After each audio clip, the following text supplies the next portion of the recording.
जो उन्वान और टॉपिक है वो है मुत्तकीन। अल्लाह रब्बुल आलमीन से दुआ गो हूँ रब्बुल आलमीन मुझे हक बात कहने और हम सब को उस पर अमल करने की तौफ़ीक़ अता फ़रमाए। रब्बि इश्रह ली सदरी वयस्सिर ली अमरी वहलुल उक़दतम मिन लिसानी यफ़क़हू क़ौली रब्बि ज़िदनी इल्मा अल्लाहुम्मा अन्फ़अनी बिमा अल्लमतनी व अल्लिमनी मा यनफ़अूनी व ज़िदनी इल्मा। जैसा कि गुज़िश्ता 2 जुमों से हम तक़वे के ताल्लुक़ से सुनते चले आ रहे हैं और पिछले जुमे के अंदर हमने तक़वे के फ़ायदे समाअत किए कि तक़वा इख्तियार करने के कितने दुनियावी फ़ायदे हैं और कितने उखरवी फ़ायदे हैं। आज हमारा मौजू है मुत्तकीन, यानी जो तक़वा शार लोग हैं, जो मुत्तकी लोग हैं वो कैसे होते हैं, उनके अमल क्या होते हैं। अल्लाह रब्बुल आलमीन सूरह ज़ुमर आयत नंबर 73 के अंदर मुत्तकीन का ज़िक्र करते हुए इरशाद फरमाता है वसीक़ल्लज़ीना तक़व रब्बहुम इलल जन्नति ज़ुमरा। और जो लोग अपने रब से डरते हैं, जो मुत्तकी हैं, जो परहेज़गार हैं, उनके गिरोह के गिरोह, ग्रुप के ग्रुप जन्नत की तरफ रवाना किए जाएंगे। यानी सूरह ज़ुमर का माना ही गिरोह का है, ग्रुप का है। और अल्लाह रब्बुल आलमीन ने ख़ास तौर से मुत्तकीन का ज़िक्र किया, जो तक़वा शार लोग हैं, जो परहेज़गार लोग हैं, जो अल्लाह से डरने वाले लोग हैं। जब ये परहेज़गार लोग, ये अल्लाह से डरने वाले लोग, ये गुनाहों से बचने वाले लोग क़यामत के दिन खड़े होंगे तो अल्लाह रब्बुल आलमीन की तरफ से इन्हें आवाज़ लगाई जाएगी, बुलाया जाएगा और इनके गिरोह के गिरोह, ग्रुप के ग्रुप जन्नत की तरफ रवाना किए जाएंगे। अल्लाह के नबी जनाब मोहम्मद रसूलुल्लाह सल्लल्लाहु अलैहि वसल्लम ने इरशाद फरमाया जो पहला गिरोह होगा जो जन्नत की तरफ रवाना किया जाएगा, और यकीनन पहला गिरोह अंबिया इकराम का और सहाबा इकराम का होगा। नबी सल्लल्लाहु अलैहि वसल्लम ने फरमाया पहला गिरोह जो जन्नत की तरफ रवाना किया जाएगा उसके चेहरे 14वीं रात के चाँद की तरह रोशन होंगे। तो अल्लाह रब्बुल आलमीन ने यहाँ उन्हीं ग्रुप का ज़िक्र किया, उन्हीं ज़ुमरों का ज़िक्र किया जो ज़ुमरे के ज़ुमरे जन्नत की तरफ लेकर जाए जाएंगे। अल्लाह ने फरमाया वसीक़ल्लज़ीना तक़व रब्बहुम इलल जन्नति ज़ुमरा। और जो लोग अपने रब से डरते हैं, तक़वा इख्तियार करते हैं, उनके गिरोह के गिरोह जन्नत की तरफ रवाना किए जाएंगे। हत्ता इज़ा जाऊहा, जब वो जन्नत के करीब पहुँच जाएंगे, वफ़ुतिहत अबवाबुहा, तो उनके लिए जन्नत के दरवाज़े खोल दिए जाएंगे। वक़ाल लहुम ख़ज़नतुहा, और जो गेट कीपर होगा, जो दरोगा होगा जन्नत का के गेट का, वो कहेगा सलामुन अलैकुम तिबतुम फदखुलूहा खालिदून, तुम पर सलामती हो, अल्लाह की रहमतें हो, बरकतें हो, तुम इसके अंदर दाखिल हो जाओ और हमेशा तुम जन्नत के अंदर रहने वाले हो। तो ये मुत्तकीन का तज़किरा अल्लाह रब्बुल आलमीन ने कुरान करीम सूरह ज़ुमर आयत नंबर 73 में किया और आगे फरमाया वक़ालुल हम्दुलिल्लाहिल्लज़ी सदक़ना वअदहु व औरसनल अर्ज़ नतबव्वअ मिनल जन्नति हैसु नशा फ़निअमा अज्रुल आमिलीन। और जन्नती कहेंगे और जन्नती कहेंगे वक़ालुल हम्दुलिल्लाहिल्लज़ी, कहेंगे कि अल्लाह का शुक्र है जिसने हमसे अपना वादा पूरा किया और हमें इस ज़मीन का वारिस बना दिया कि जन्नत में हम चाहे जहाँ पर मकाम कर लें। फ़निअमा अज्रुल आमिलीन, बस अमल करने वालों का क्या ही अच्छा बदला है। यानी यहाँ पर अमल के बदले अल्लाह रब्बुल आलमीन जन्नत का ज़िक्र कर रहा है।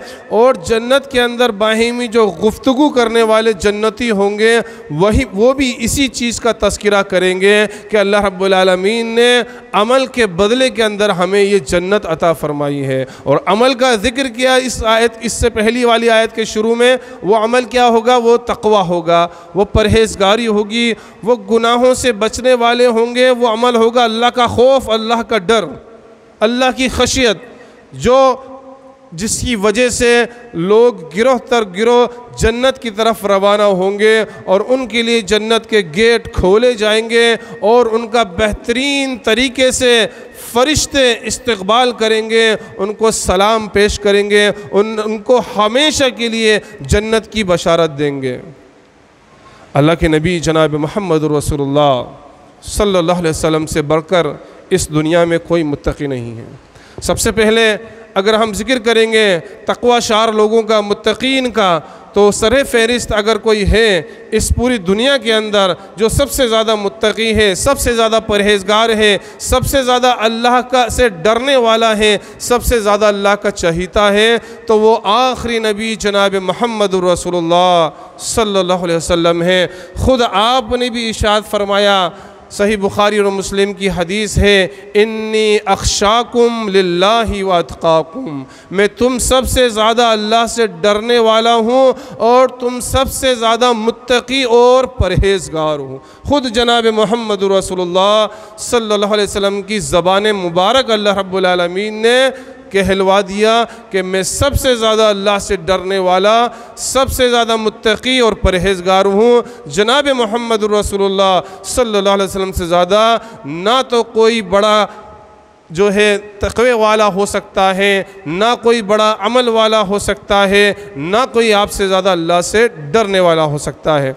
अल्लाह के नबी जनाब मोहम्मद रसूलुल्लाह सल्लल्लाहु अलैहि वसल्लम की हदीस है, मुस्नद अहमद की रिवायत है, हज़रत मोहम्मद बिन फ़दाला अंसारी रज़ियल्लाहु अन्हु बयान फरमाते हैं कि नबी जनाब मोहम्मद रसूलुल्लाह सल्लल्लाहु अलैहि वसल्लम एक कबीला बनु ज़फ़र के पास गए और आपके हमरा आपके सहाबा इब्न मसऊद रज़ियल्लाहु अन्हु, माज़ बिन जबल रज़ियल्लाहु अन्हु भी थे। अल्लाह के नबी जनाब मोहम्मद रसूलुल्लाह सल्लल्लाहु अलैहि वसल्लम तमाम सहाबा के हमरा बनी ज़फ़र के पास गए और बनी ज़फ़र के पास एक बड़ी चट्टान थी, उस चट्टान पर जाकर तमाम सहाबा और अल्लाह के नबी सल्लल्लाहु अलैहि वसल्लम बैठ गए। उसके बाद अल्लाह के नबी जनाब मोहम्मद रसूलुल्लाह सल्लल्लाहु अलैहि वसल्लम ने इब्न मसऊद रज़ियल्लाहु अन्हु से फ़रमाया, ए इब्न मसऊद मुझे कुरान पढ़ कर सुनाओ। इब्न मसऊद रज़ियल्लाहु अन्हु ने कुरान करीम की तिलावत फ़रमाई और इब्न मसऊद रज़ियल्लाहु अन्हु ने सूरह निसा की तिलावत फ़रमाई। सूरह निसा तिलावत की और जब इस आयत करीमा पे पहुँचे, आयत नंबर 41 सूरह निसा, फ़कैफ़ इज़ा जिअना मिन कुल्लि उम्मतिन बिशहीद व जिअना बिका अला हाउलाई शहीदा, पस क्या हाल होगा उस वक्त जिस वक्त हर उम्मत में से एक गवाह लाया जाएगा, एक गवाह लाया जाएगा और आपको ए मोहम्मद रसूलुल्लाह सल्लल्लाहु अलैहि वसल्लम आपको आपकी उम्मत के ऊपर गवाह बनाकर खड़ा किया जाएगा। जब 41 नंबर की आयत पर पहुँचे इब्न मसूद, तो नबी जनाब मोहम्मद रसूलुल्लाह सल्लल्लाहु अलैहि वसल्लम ने कहा, इब्न मसूद बस करो, इब्न मसूद बस करो। इब्न मसूद फरमाते हैं, मैंने अल्लाह के नबी की तरफ देखा तो आपकी आँखों से आंसू जारी थे, आपकी आँखें अश्कबार थीं, आपके गाल आंसुओं से तर हो गए थे, आपकी दाढ़ी मुबारक आंसुओं से भीग गई थी। और जनाब मोहम्मद रसूलुल्लाह सल्लल्लाहु अलैहि वसल्लम ने फरमाया कि अल्लाह जिनको मैं देख रहा हूँ अमल करते हुए, जिनको मैं ईमान लाते हुए देख रहा हूँ, बेशक मैं उन पर गवाह हूँ, लेकिन ए अल्लाह जिन्हें मैंने नहीं देखा है, जो मेरे बाद आने वाले हैं, अल्लाह मैं उन पर कैसे गवाह बनूँगा। तो ये अल्लाह के नबी जनाब मोहम्मद रसूलुल्लाह सल्लल्लाहु अलैहि वसल्लम का खौफ खुदा था, ये अल्लाह के नबी की खशियत थी कि जब अल्लाह के नबी सल्लल्लाहु अलैहि वसल्लम ने ये सुना कि हर उम्मत के अंदर से एक गवाह अल्लाह रब्बुल आलमीन क़यामत के दिन खड़ा करेगा, हशर के मैदान के अंदर सारी उम्मतों की गवाही देने वाले उनके नबी होंगे, तो अल्लाह के नबी जनाब मोहम्मद रसूलुल्लाह सल्लल्लाहु अलैहि वसल्लम के लिए भी अल्लाह ने फरमाया कि ए आखिरी नबी, आपको भी आपकी उम्मत के सामने लाकर खड़ा किया जाएगा गवाही के लिए। तो नबी जनाब मोहम्मद रसूलुल्लाह सल्लल्लाहु अलैहि वसल्लम की आंखें अश्कबार हो गई, आपकी आंखों से आंसू जारी हो गए। तो बड़ा ही यहाँ पर खौफ का, अल्लाह से डरने का मकाम है कि ख़ुद अल्लाह के नबी जनाब मोहम्मद रसूलुल्लाह सल्लल्लाहु अलैहि वसल्लम से गवाही दिलवाई जाएगी। मुसलमानों क्या हाल होगा उस वक्त हमारा, जब हमारे मुँह के ऊपर टेप लगा दिया जाएगा, हमारे मुंह को बंद कर दिया जाएगा और हमारे अज़ा से कहा जाएगा, हमारे हाथों से कहा जाएगा, हमारे पैरों से कहा जाएगा, हमारे चमड़ों से कहा जाएगा, गवाही दो, गवाही दो। वो हमारे ख़िलाफ़ अल्लाह के हुजूर क़यामत के दिन गवाही देने वाले होंगे। आज हमारे लिए भी तक़वा इख्तियार करने का मकाम है, आज हमारे लिए भी डरने का मकाम है। कहीं ऐसा ना हो जिन गुनाहों को हमने चोरी छुपे किए हैं, जिन गुनाहों को हमने खलवत के अंदर किए हैं, जिन गुनाहों को हमने रूम के अंदर लॉक होकर किए हैं, कोई नहीं देख रहा था, कोई नहीं सुन रहा था, कोई नहीं हमें जान रहा था सिवाय अल्लाह रब्बुल आलमीन के। तो जब हम इन गुनाहों से क़यामत के दिन इनकार कर जाएंगे, रब हमारे मुंह पर मोहर लगा देगा, टेप लगा देगा, मुंह को बंद कर देगा और फिर रब हुक्म देगा हमारी जिल्द को, हमारे चमड़े को, ये चमड़े गवाही देंगे हमारी, ये जिल्द हमारी, ये स्किन हमारी अल्लाह के सामने, लिमा शहिदतुम अलैना क़ालू अंतक़ना अल्लाह, ये गवाही देगी। और जब हम कहेंगे तूने हम अपनी नफ्स के ख़िलाफ़, हमारे ख़िलाफ़ गवाही दे दी, कैसे बोलने लगी तू, तो ये चमड़ी, ये जिल्द कहेगी क़ालू अंतक़ना अल्लाह, कि हमें अल्लाह ने ज़बान दी है, हमें अल्लाह ने गवाही के लिए पुकारा है। तो जब अल्लाह ने हमें ज़बान दी और गवाही देने का हुक्म दिया है तो मजाले हम कुछ छुपा लें, हमारी जिल्दें, हमारे चमड़े, हमारे हाथ और पैर उन तमाम गुनाहों की ख़बर अल्लाह रब्बुल आलमीन को दे देंगे जो गुनाह हमने बिल्कुल छुप कर किए, लोगों से हट कर किए, रूम के अंदर लोग होकर किए। तो गवाही सबकी होगी मुसलमानों, सबको गवाही देने के लिए क़यामत के दिन खड़ा किया जाएगा। यहाँ तक कि अल्लाह रब्बुल आलमीन ज़बान की अलावा चमड़ों से भी, जिल्दों से भी गवाही दिलवा देगा। तो डरने का मकाम है, अल्लाह से खौफ खाने का मकाम है कि हम अल्लाह की बारगाह के अंदर ज़रूर गवाह बनाकर खड़े किए जाएंगे। इसी तरह अल्लाह के नबी जनाब मुहम्मदुर रसूलुल्लाह सल्लल्लाहु अलैहि वसल्लम की प्यारी बीवी हज़रत खदीजतुल कुबरा रज़ियल्लाहु अन्हा है। हज़रत खदीजतुल कुबरा रज़ियल्लाहु अन्हा है अल्लाह के नबी जनाब मुहम्मदुर रसूलुल्लाह सल्लल्लाहु अलैहि वसल्लम का इस्लाम का आगाज़ है। अल्लाह के नबी सल्लल्लाहु अलैहि वसल्लम के ऊपर पहली वही नाजिल हुई है। गारे हीरा के अंदर अल्लाह के नबी सल्लल्लाहु अलैहि वसल्लम जो है खलवत नशीनी इख्तियार किए हुए हैं और ख़ुद अम्मा हज़रत खदीजतुल कुबरा, अम्मा खदीजतुल कुबरा रज़ियल्लाहु अन्हा जब अल्लाह के नबी खलवत नशीनी इख्तियार किए, गारे हीरा के अंदर आपने वक्त बिताया, तो ख़ुद आपके लिए वो खाना लेकर जाया करती थी। गारे हीरा एक बार हम अगर जाके देखेंगे तो हमें पता चलेगा कि कितनी बुलंद पहाड़ी है, कितना बुलंद मकाम है। अच्छे अच्छे जवानों की चढ़ने में हालत ख़राब हो जाती थी। हज़रत खदीजतुल कुबरा अल्लाह के नबी जनाब मुहम्मद रसूलुल्लाह सल्लल्लाहु अलैहि वसल्लम के लिए खाना लेकर इतने ऊंचे मकाम पर जाया करती थी। फिर जब वही नाजिल हुई, पहली वही अल्लाह के नबी सल्लल्लाहु अलैहि वसल्लम के ऊपर नाजिल हुई और आप काँपते हुए, आप धूसते हुए हज़रत खदीजतुल कुबरा रज़ियल्लाहु अन्हा के यहाँ दाखिल हुए, तो अल्लाह के नबी जनाब मोहम्मद रसूलुल्लाह सल्लल्लाहु अलैहि वसल्लम फ़ौरन लेट गए और अम्मा खदीजा से कहा ज़म्मिलूनी ज़म्मिलूनी, ए खदीजा मुझे चादर उड़ा दो, ए खदीजा मुझे कम्बल उड़ा दो।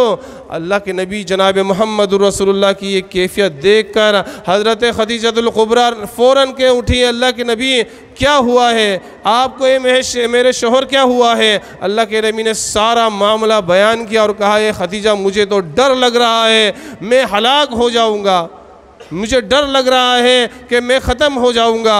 हज़रत खदीजतुल कुबरा रज़ियल्लाहु अन्हा कहती हैं नहीं, आप ख़त्म नहीं हो सकते, आप इस तरह हलाक नहीं हो सकते, आप तो बेकसों का सहारा हैं, आप तो यतीमों का सहारा हैं, आप तो फ़क़रा और मसाकीन के लिए कमाते हैं, आप अमानतदार हैं, आप अखलाक के आला तरीन मकाम पर हैं। इतने ज़बरदस्त आला तरीन मकाम पर होने के बावजूद अल्लाह रब्बुल आलमीन आपको ज़ाया नहीं करेगा, आपको ख़त्म नहीं करेगा। यानी आप यहाँ देखें, अभी जनाब मोहम्मद रसूलुल्लाह सल्लल्लाहु अलैहि वसल्लम पर ईमान कोई नहीं लाया है, कोई ईमान वाला नहीं है।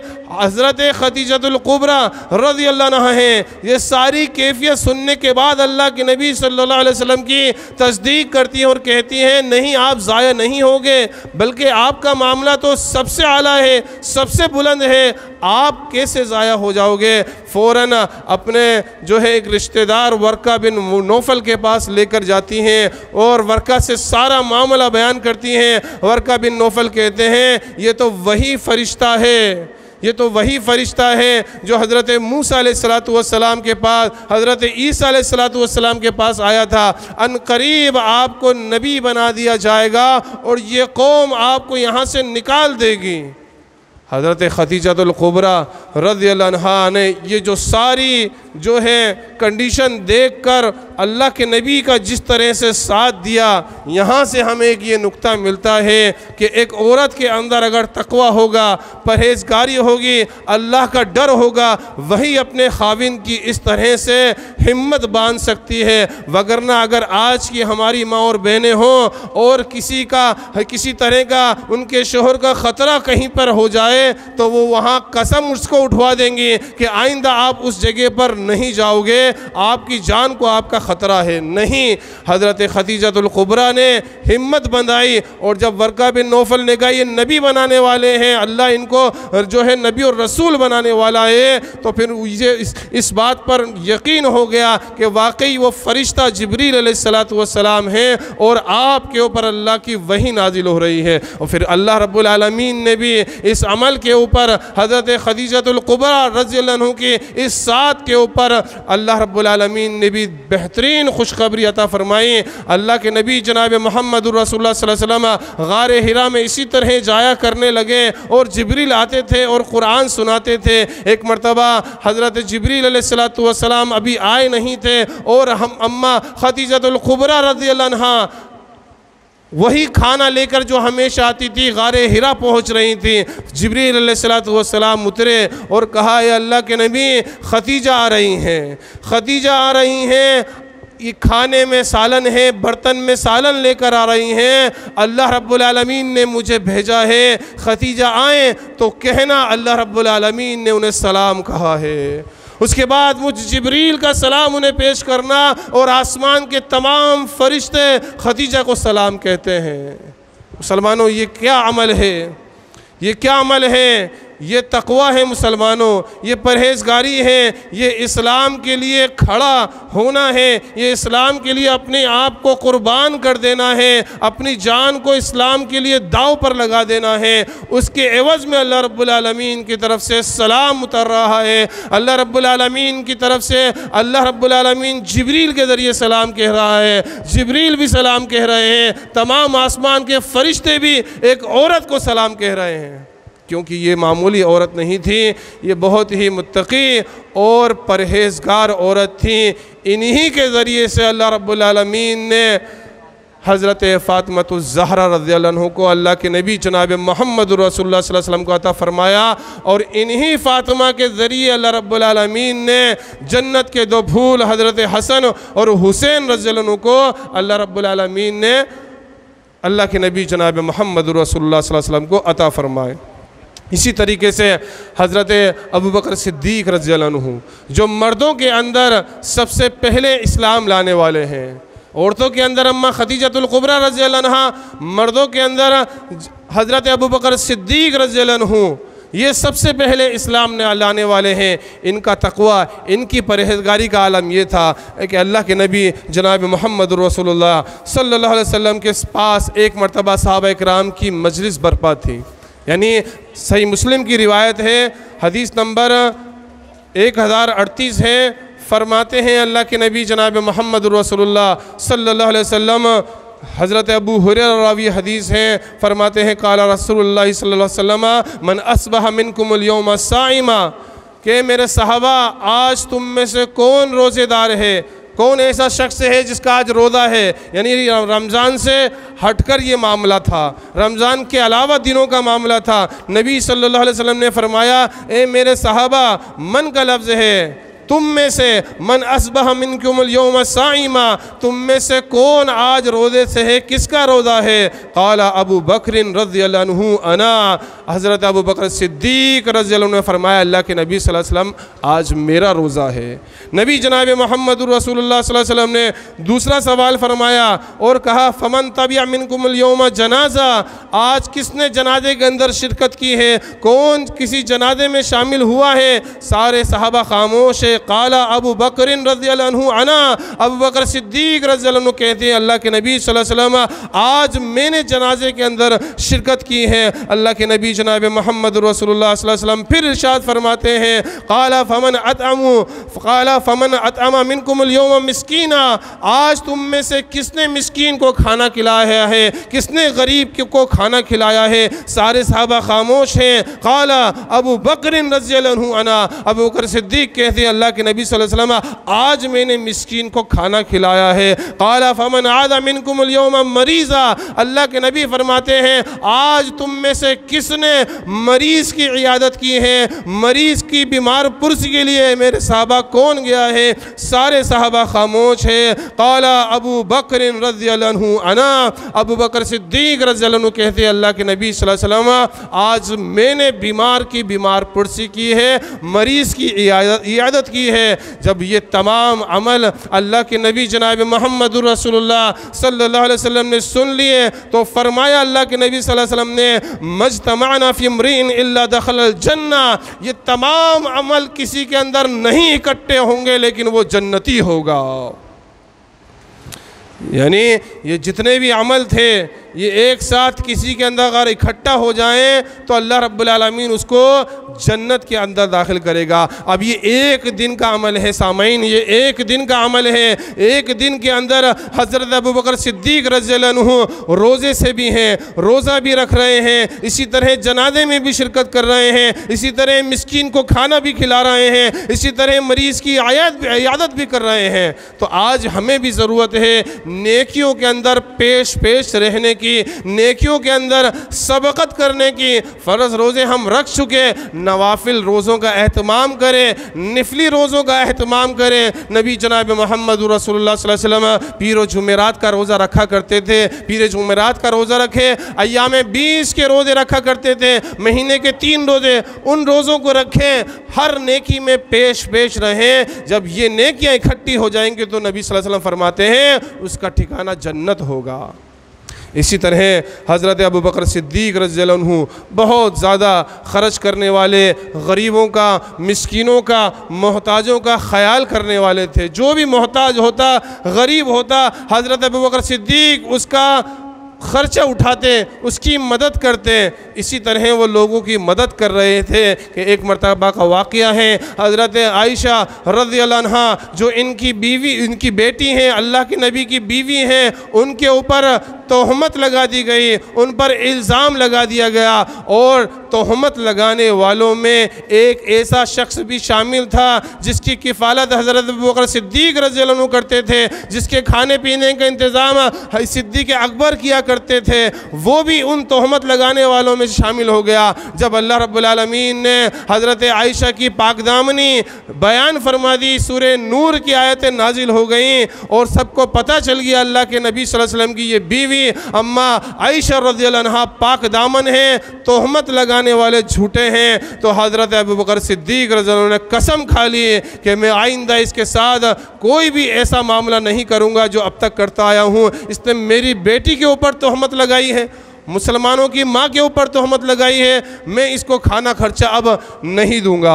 हज़रत अबू बकर सिद्दीक ने जब कसम खाई तो अल्लाह रब्बुल आलमीन ने अपने कलाम मजीद के अंदर आयत नाजिल फरमा दी। सूरे नूर है, आयत नंबर 22 है। रब फरमाता है तुम में से जो बुजुर्गी वाले, कुशादगी वाले हैं उन्हें अपने कराबतदारों और मिस्कीनों और मुहाजिरों को फ़ी सबीलिल्लाह देने से कसम ना खा लेनी चाहिए, बल्कि माफ़ कर देना चाहिए, दरगुदर कर देना चाहिए। वलयाफू वलयस्फहू अला तुहिब्बूना अन यगफिरल्लाहु लकुम वल्लाहु गफूरुर रहीम। और तुम नहीं चाहते क्या कि तुम नहीं पसंद करते कि अल्लाह तुम्हें माफ़ कर दे, तो तुम भी लोगों को माफ़ कर दो।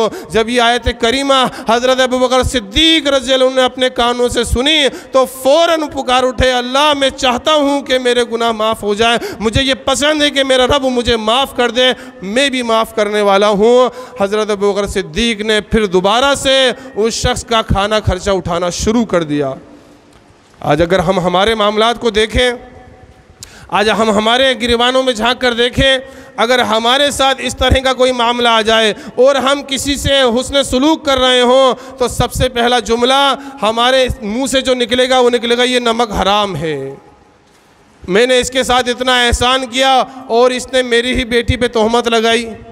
यानी हमारा सबसे बड़ा दुश्मन अगर कोई होगा तो वही शक होगा। हालांकि अगर वो अनजाने में ये काम किया है, गलत फहमी का शिकार होकर किया है, वो कुछ नहीं जानेंगे हम, हमारा वो सबसे बड़ा दुश्मन हो जाएगा। आज हमें भी इस तरह अमल की ज़रूरत है कि दरगुज़र करें, माफ़ी का मामला करें। जब हम खुद चाहते हैं कि हमारा रब हमें माफ़ कर दे तो हम भी लोगों को माफ़ करने वाले बने।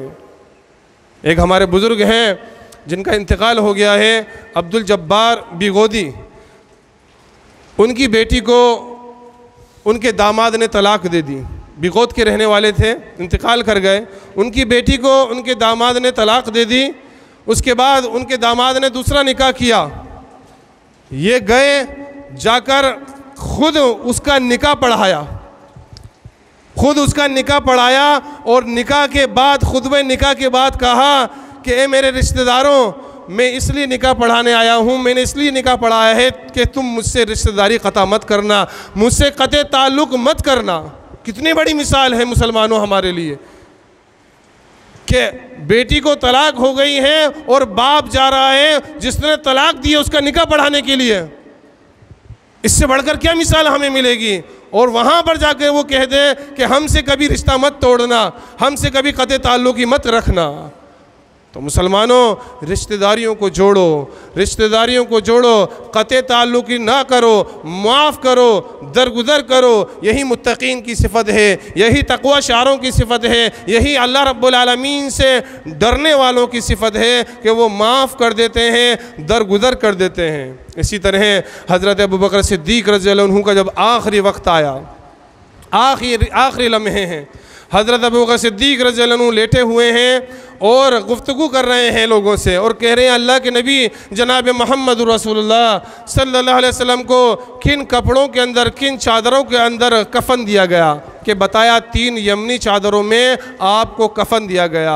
हज़रत अबू बकर सिद्दीक़ ने कहा कि ये जो मेरी चादर है जिस पर ज़ाफ़रान के धब्बे लगे हुए हैं, इसको धो देना और 2 पुरानी चादरें और मिला देना और उससे मुझे कफ़न देना।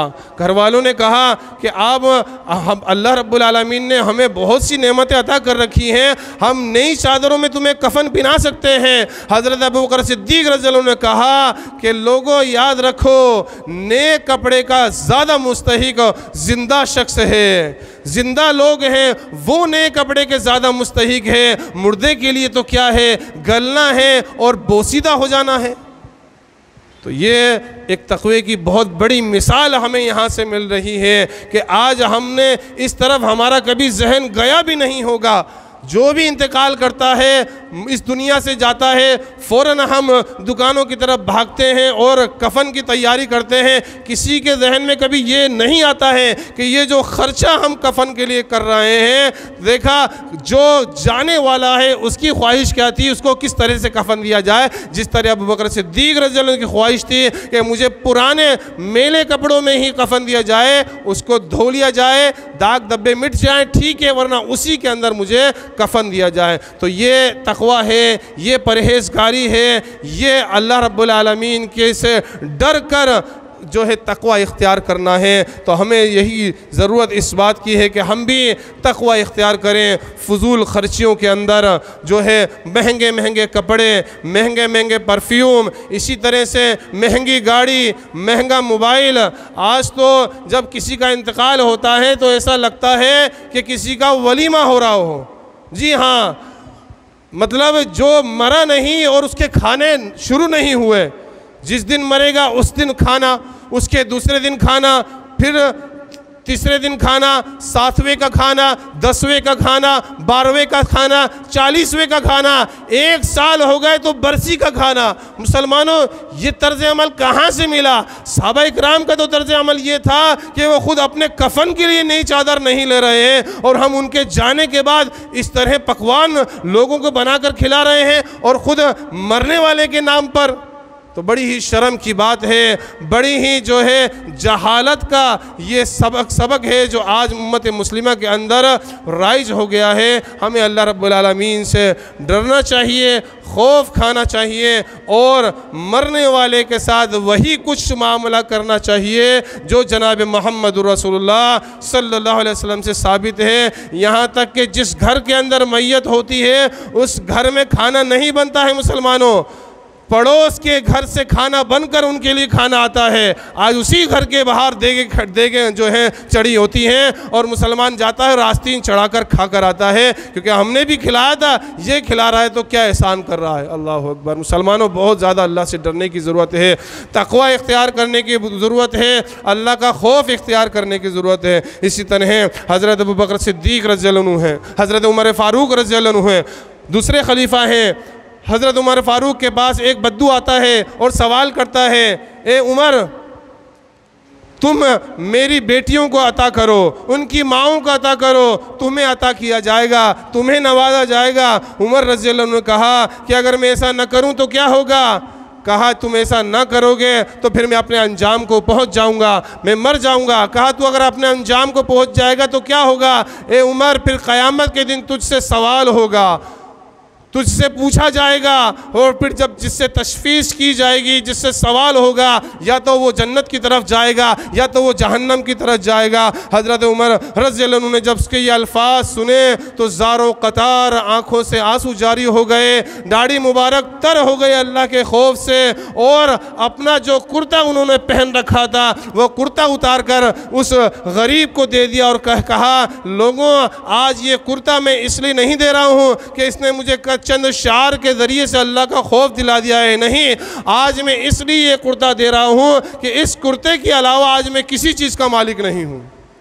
अमीरुल मोमिनीन है, खलीफतुल मुस्लिमीन है, 22 लाख मुरब्बा मील के हुक्मरां हैं, और हालत ज़ार ये है कि ख़ुद एक कुर्ते के मालिक हैं सिर्फ, और वो कुर्ता भी उतार कर जो है सदका कर दिया है और नंगे बदन बैठे हुए हैं। तो सामईन आज हमें भी ज़रूरत है सहाबा इकराम की तरह तक़वा और परहेज़गारी की ज़िंदगी गुजारने की, अल्लाह का खौफ अपने दिलों के अंदर बसाने की। इसी तरह हज़रत अली रज़ियल्लाहु अन्हु हैं, ईद का दिन है, एक शख्स आता है और हज़रत अली रज़ियल्लाहु अन्हु से मुलाकात करता है तो क्या देखते हैं कि हज़रत अली रज़ियल्लाहु अन्हु खुश्क रोटी और जैतून खा रहे हैं। ईद का दिन है, हमारी ईद की शॉपिंग होती है पूरे महीने। यहाँ से अल्लाह के नबी सल्लल्लाहु अलैहि वसल्लम के दामाद हैं, हज़रत अली रज़ियल्लाहु अन्हु हैं, चौथे खलीफा हैं, वो ईद के दिन खुश्क रोटी और जैतून खा रहे हैं। पूछने वाले ने पूछा, ए अमीरुल मोमिनीन, ईद का दिन और ये खुश्क रोटी? कहा तुम क्या समझते हो, ईद किसकी है? ईद उसकी है जिसके अमल कबूल किए गए, जिसके सियाम व क़याम कबूल किए गए, जिसके रोज़े कबूल कर लिए गए। और सुन लो, हमारे लिए आज का दिन ईद है और कल का भी दिन ईद है, और हर वो दिन ईद है जिस दिन हम गुनाह ना करें, जिस दिन हम परहेज़गारी की ज़िंदगी गुजारें, जिस दिन हम तक़वा इख्तियार करें, हर वो दिन हमारे लिए ईद का दिन है। तो सामईन, सहाबा इकराम के वाक़यात से हमें पता चलता है कि हमें तक़वा परहेज़गारी की ज़िंदगी गुजारनी चाहिए, गुनाहों से डरते हुए, गुनाहों से बचते हुए, अल्लाह से डरते हुए हमें ज़िंदगी गुजारनी चाहिए। सहाबा इकराम बड़े बड़े खलीफा, बड़े बड़े जो है अमीर और हुक्मरां थे, लोगों के ऊपर हुकूमत किया करते थे, लेकिन अल्लाह से इतना डरते थे, इतना डरते थे कि आज कोई उनकी मिसाल पेश नहीं कर सकता। अल्लाह रब्बुल आलमीन से दुआ गो हूँ, रब्बुल आलमीन हमें हकीकी मानों में मुत्तकीन के वाक़यात से इबरत और नसीहत पकड़ने की तौफ़ीक़ अता फ़रमाए। अल्लाह हमें भी मुत्तकी और परहेज़गार बना दे, तक़वा शार बना दे, गुनाहों से बचने वाला बना दे। आमीन व आखिर दावाना अनिल हम्दुलिल्लाहि रब्बिल आलमीन।